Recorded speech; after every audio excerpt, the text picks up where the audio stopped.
بیرکاری پۆلی هەفتەمەی بنەڕەتی کتێبی بیرکاری بۆ هەمووان لاپەڕا 157. شیکاری پرسیارەکان پلان دابنێ وەڵامی خەمڵێنراو یان وەڵامی تەواو. لێرە خوێندکار بڕیار دەدا ئایا چ وەڵامەکی پێویستە، ئایا وەڵامەکە خەمڵێنراوی یان وەڵامەکی تەواوی بە گوێرەی پرسیارەکە و لێکدانەوەی خوێندکار. بۆ شیکاری پرسیارێک هەندێک جار خەمڵاندن شیاوە باشە، بەڵام هەندێک جار پێویستە وەڵامی تەواو بدۆزیتەوە. پێش ئەوەی دەست بە شیکار بکەی ئەو بڕیارەی دەبی بدەی ئایا خەمڵاندن بەسە یان نا. بە شێوەیەکی گشتی ئەگەر پرسیارەکە وشەی بە نزیککراوەی بەخۆوە بگرێ ئەوە ڕەنگە خەمڵاندن بەکاربێ، بەڵام مەرج نییە. هەندێک جار وشەی بە نزیککراوەی نییە، بەڵام خەمڵاندن هەر باشە. کاتە خوێندکارەکە بڕیار دەدا کە لە کاتی خوێندنەوەی دەقی پرسیارەکە لەبەر هەندێ باشە هەر پرسیارەک هەبوو ڕەنگە ئەگەر کات هەبوو زیاتر لە جارێک دوو جار پرسیارەکەی بخینمەوە. هەر پرسیارێک بخوێنەوە دیار بکە ئایا پێویستە وەڵامی تەواو بدۆزیەوە یان پرسیارەکە بە بەکارهێنانی خەمڵاندن شیکار بکەی وە کوو دەزانی و چۆن دەزانی. ئەگەر بێم ئێستا ئەمن ئەو پرسیارەی بخینمەوە، پرسیاری ژمارە 1. پرسیاری 1 دەخینمەوە لە گیرفانی وشیار 21,500 دینار هەیە. ئەوە زانیمە وشیار چەند پارەی لە کنە یان لە لایە. چی دەوێ؟ وشیار دەیەوێ قەڵەمەک بکڕی، قەڵەمەکە بە 5,75,000 دینارە و دەیەوێ پەپکێکی پەستێنراو کە نرخەکەی 14,500 دینارە. دەیەوێ دووشتی بکڕی، یەکەمیان پێنووسەکە، ئەوی دیکەش پەپکی پەستێنراو نازانم سیدیە دیڤیدیە چییە. ئایا پارەی وشیار بەشی کڕینی هەردوو پێنووس و پەپکەکە دەکا؟ لێرە کە ئەمن ئایای دەخینمەوە ئایا پارەکە بەش دەکا، کاتە ئەمن تەنیا پێویستە وەڵام دەمەوە بەڵێ یان نا. پێویست ناکە ئەم بچم بەش دەکا ئەوەندەی دەمێنێتەوە یان نامێت. کەواتە لێرە ئەمن بڕیار دەدەم کە خەمڵاندن پێویست ناکە، خەمڵاندن باشە، پێویست ناکە ئەمن بە تەواوی پرسیارەکان چاکە. خەمڵاندن واتە چ؟ واتە ئەمن دەخەمڵێنم ئایا ئەو دوو پارەیە بەیەکەوە 5 دەکاتە چەند بەنزیکەی.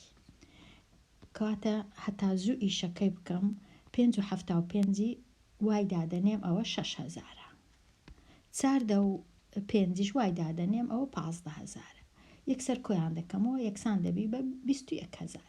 21,000 کەمتریش بێگومان چووکە من خەمڵاندنم کردیە، کەواتە ئەویش بەخۆی 21 و تۆزێک زیاتریشەیە، کەواتە وەڵامەکە چییە؟ بەڵێ پارەکە بەش دەکا. کوزانیم چونکە بە خەمڵاندن هەردوو نرخەکەم کۆ کردەوە کە کردیا 21,000، بەڵام بەخۆی بەڕاستی دەکات تۆزە کەمتریش لە 21,000، کەواتە پارەکەی بەش دەکا. ئەوە تەواو. ئەوە ئەوەندەم پێویست بوو. ئێستا بچمە لای پرسیاری ژمارە 2. بەختیار لە هەفتەی ڕابردوو 7.5 کاژێر مەشقی وەرزشی کرد. لەو مەشقەی لەو 7.5 کاژێرەی 40% بۆ غاردانی داینابوو لەو هەفتەی کەمتر لە نیوەی غاردا ڕابکە. ئایا بەختیار لە هەفتەی ڕابردوو چەند کاژێر غاریدا؟ لێرە ئەمن ناتوانم خەمڵاندن بکەم چونکە نووسرایە چەند کاژێر غاریدا. ئەمن دەبی بچم ئەژمێرکردنەکەی بکەم، واتە دەبی بزانم 40% ئەو ژمارەی چەندە.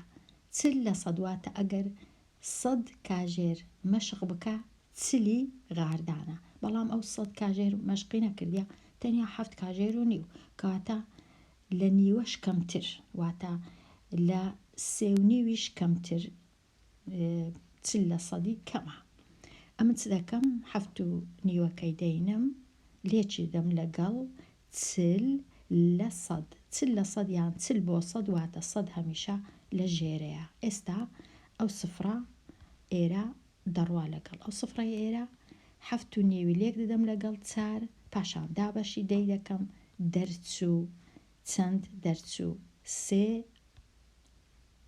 3 کاژێر مەشقی کردیا غاریدایە دەرچوو 3 کاژێر غاریدایە چەند غاریدا ڕای کرد 3 کاژێر لەو 7.5 کەواتە لێرە وەڵامەکەم بە تەواوی دەبوایە بە تەواوی بنووس ئێستا پرسیاری سێ عادل 392,000 دیناری بە چاکەتێکدا کەواتە چاکەتێکی کڕی 392,000 دینار بوو پاش ڕۆژێک ڕۆژی پاشتر هەمان چاکەت داشکاندنی هاتە سەر ئەوەی ڕاستی بە نەدەبووە بنووسن هاتە سەر چونکە خوێندکار ڕەنگە هەست بکە پارەکە زیاد بوو بەڵام دەبووە نووسرا بە داشکاندن کرا بۆ ئەو چاکەتە نەک هاتە سەر داشکاندنی بۆ کرا واتە پارەکە کەم بووە لە هەر 100 دینار 25 کەم بووە لە 1000 دینار 250 کەم بووە ئەدی لە 392,000 چەندی کەم بووە ئێستا دەبی ئەمن بزانم پرسیارەکە چییە ئەگەر ڕۆژی دواتر ئەو چاکەتەی کڕی بە واتە ئەگەر ڕاوەستا بە عادل هەتا داشکاندن دەکرا ئایا چاکەتەکەی بە نزیکەی چەندی پاشەکەوت دەکرد لێرە ڕاستە نووسرایە بە نزیکەی بەڵام هەر ئەمن دەبی ئەژمێرکردنەکی بکەم هەر ئەوها واتە ئەو ژمارەی ڕەنگە نزیک کەمەوە ئەگەر بمەوێ بیکەمە 400 پاشان 400ەکەی چونکە 25 لە سەدی واتە ئەو 400ەی بینم لێکی دەم لەگەڵ 25 دابەش 100 دەکا ئەو دوو سفرە دەڕوا لەگەڵ ئەو دوو سفرەی 4 جاران 25ش یەکسانە بە 100 1000 دیناری کەم دەبەوە لە نرخەکەی واتە لە ئەگەر بە 400 بە چەندی دەکڕی ئەو کات بە نزیکەی 300,000 دینار دەیکڕی بەڵام ئەم لێرە بە دوو شێوە کردم لێرە بە خەمڵاندنە پێویستی نەدەکرد 100% بزانم بەڵام ئەگەر 100% بتەوێ بزانی چەندی پاشەکەوت دەکرد لێرە 392 هینا لێکمدا لەگەڵ 25 98,000 پاشەکەوت دەکرد بەڵام لێرە 100,000 پاشەکەوت دەکرد بە نزیکەی 100,000 کاتە چاکەتەکەی بە 300 دەکرد بەڵام ئەمن نابی ئەوە وەڵام نییە بە چەندی کڕیە دەبواە تەنیا وەڵام 100,000 دینار پاشەکەوت چونکە نابی ئەمن وەڵامی زیاد بدەمەوە کاتە لێرە پێویستی نەدەکرد ئەمن بنووسم چاکەتەکەی بە چەندی دەکڕێت چونکە نووسرا بوو چەندی پاشەکەوت دەکرد 100,000 دینار بە نزیکەی کاتە لێرە من خەمڵاندنم کرد بە نزیکەی 100,000 دینار بەڵام ئەگەر یەکێک جارش کە داوایان لێ کردی 100% کوپارەکە چەندە ئەوە بەو جۆرەی بەڵام لێرە خەمڵاندن باش بوو ئێستا پرسیاری 4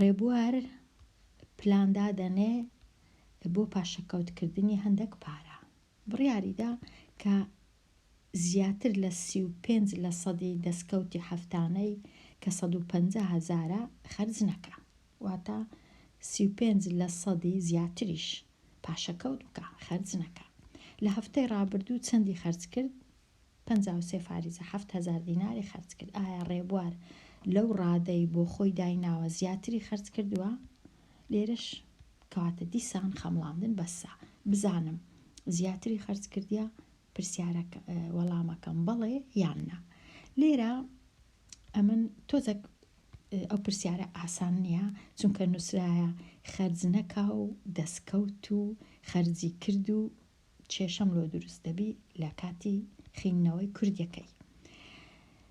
دیسان دەخێنمەوە لێرە نووسرایە 35% دەستکەوتی هەفتانەی خەرج نەکا، واتە ئەگەر 100% پارە هەبوو ئەوها 35 خەرج نەکا، ئەدی چەندی خەرج بکە؟ 135 لێ بڕوە 65 خەرج بکە. لە 65 تۆزە کەمتر چونکە نووسرایە لە 35 زیاتر خەرج نەکا، واتە لە 65 کەمتر خەرج بکە. بەخۆشی 150,000 هەیە، واتە 65 بێگومان لە نیوەی زیاترە، دەتوانی خەرجکە 65 واتە هەتا 64 دەتوانی خەرجکە. 53 خەرج کردیە، 53 زۆر کەمترە لە نیوەی ئەو پارەیەی، چونکە 150,000 ئەگەرە من دابەشی نیوەی 150 دابەشی دوی کەم واتە 75,000 دەتوانی خەرجکە، هەتا 75,000 چی زیاتریش، کاتە ئەو تەنیا 53 خەرج کردیە، کاتە بەڵێ ڕێبوارە لەو ڕادەی بۆ خۆی داناوە زیاتری خەرج نەکردێ، ببورن خەرج کردووە نا زیاتری خەرج نەکردیە، کاتە پاشەکەفتەکەی باشە، پاشەکەوتی کردیە خەرجیشی نەکردیە. بەو شێوەیە چونکە تەمەشا دەکەم کە زۆر کەمی خەرج کردیە بەخۆی دەیتوانی هەتا دەوری ڕەنگە 80,000 خەرج کرد بە، چونکە پارەکەی 150,000 زۆر کەمی خەرج کردیە، کەواتە پاشکەوتەکەی زۆرە، دەستکەوتەکەی ڕاستە وەکو بەخۆی پلانی دانایە ئەو هایە، بەڵام پرسیارەکە کووە ئایا ڕێبوارە لەو ڕادەی بۆ خۆی داناوە زیاتری خەرج کردووە؟ نە زیاتری خەرج نەکردیە، زۆر باشە کەمتریشی خەرج کردیە لە پلاندانانەکەی. هیوادارم بەو جۆرەی ئەو پرسیارانە کە بە کەلک دێن هەتا لۆ ژیانی ڕۆژانە، لۆ بیرکردنەوەی پرسیاری دی، لۆ دانانی پلان و خوێندنەوەی دەقی پرسیارە کوردیەکان و لێکدانەوە و وەڵام دانەوە. لێرە هاتمە کۆتایی لاپەڕا 157 هەتا وانەیەکی نوێ لاپەڕەیەکی نوێ هەر بژی.